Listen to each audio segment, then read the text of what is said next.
Você já ouviu falar que existem doenças que aumentam o seu risco de formar coágulos no sangue, situação conhecida por trombose? Sabe qual o impacto que isso pode causar na sua vida? E qual a relação disso com gestação? E o que isso tem a ver com a tão falada Covid? Então preste atenção nesse vídeo, que é disso que eu vou falar: trombofilia.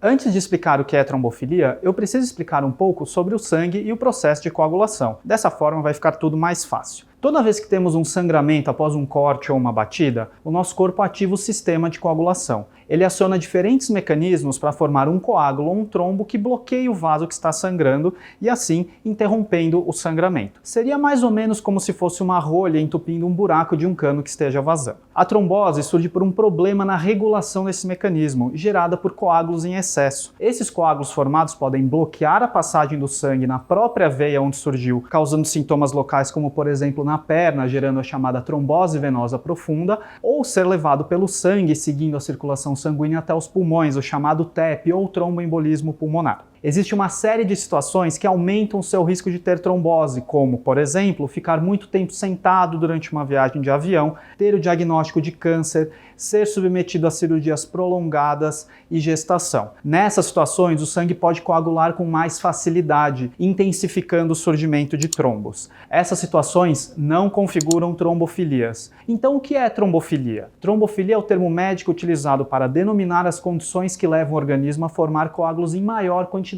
do que o normal. As trombofilias podem ter como causas as doenças genéticas hereditárias, como por exemplo fator 5 Leiden e mutação no gene da protrombina, e também podem ser doenças que surgem ao longo da vida, como por exemplo a síndrome do anticorpo antifosfolípide. O ponto que acho mais importante a ser destacado neste vídeo é quando você deve suspeitar que tem trombofilia. Eu vou destacar 4 questões principais. Primeiro, tromboses que ocorreram sem ter algum daqueles fatores de risco que falei, como viagem prolongada, procedimento cirúrgico, câncer em atividade, gestação e pós-parto. Segundo, tromboses em locais pouco comuns de ocorrer. Os locais mais comuns são perna e pulmão.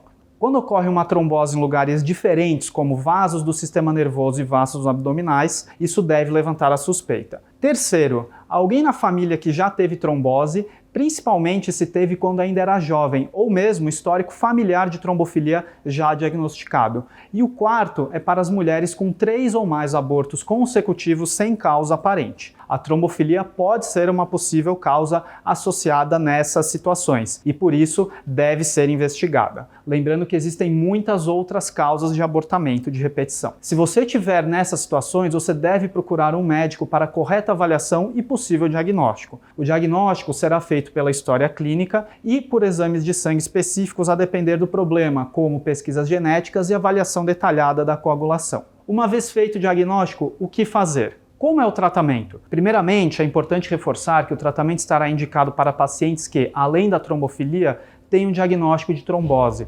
As tromboses são emergências médicas e a falta de tratamento adequado pode ser até mesmo fatal. O tratamento é feito por medicamentos também conhecidos por anticoagulantes, que diminuem a capacidade de formação de novos coágulos pelo organismo. Pode ser usado por comprimido ou injeção na barriga e, a depender do caso, pode ser necessário utilizar durante toda a vida. Além disso, é sempre importante reforçar que há várias medidas preventivas de saúde geral que também ajudam na redução do risco de trombose, como parar de fumar, praticar atividade física regularmente e manter o peso numa faixa adequada. Isso é válido não só para quem tem trombofilia, mas para todas as pessoas. Essas medidas diminuem o risco de trombose de uma maneira geral. Entendido isso, tem mais 3 aspectos que eu quero destacar. O primeiro, trombose e Covid. A Covid-19 é uma doença que aumenta o risco de trombose, principalmente nas formas mais graves, chegando a quase 20% em pacientes internados em UTI por esse motivo. A forma mais eficaz de prevenir as tromboses associadas à Covid é a vacinação. É importante reforçar que as tromboses associadas à vacinação são extremamente raras e, de modo geral, não há contraindicação para a vacina contra a Covid em pacientes com histórico de trombose. Segundo, trombose e anticoncepcional. O uso de anticoncepcionais hormonais, seja pílula, adesivo, injeção, dentre outros, pode levar a mudanças no sistema de coagulação. É importante conversar na consulta sobre o seu risco de trombose antes de iniciar anticoncepcionais, em especial se você ou alguém na sua família tiver histórico de trombose. Terceiro, O que fazer nas situações de risco de trombose? Ao realizar viagens longas com mais de 6 horas de duração, o uso de meias elásticas pode ser considerado como prevenção. Além disso, procure interromper o período sentado e caminhe um pouco nesse período, também se hidratando bastante. No caso de internações hospitalares após procedimentos cirúrgicos, pode ser recomendado o uso de anticoagulantes por um período de maior risco de trombose. Gestantes que tiverem maior risco de trombose, de acordo com a avaliação médica, podem necessitar de anticoagulantes durante a gestação, inclusive no pós-parto. Para alguns pacientes com câncer, os medicamentos anticoagulantes também podem ser indicados de forma preventiva.